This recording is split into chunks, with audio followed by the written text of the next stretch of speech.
Garlic butter pasta shells with a cucumber olive salad. My grated cheese. Chicken meatballs.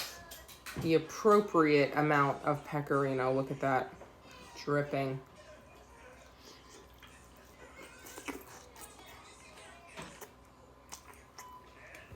Oh my.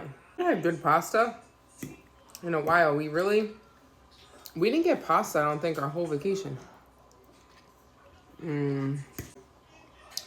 Cucumber salad with the grated cheese.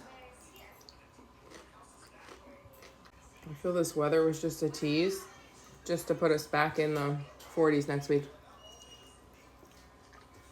Oh my god. I know. Can't have any. Look at that. So good.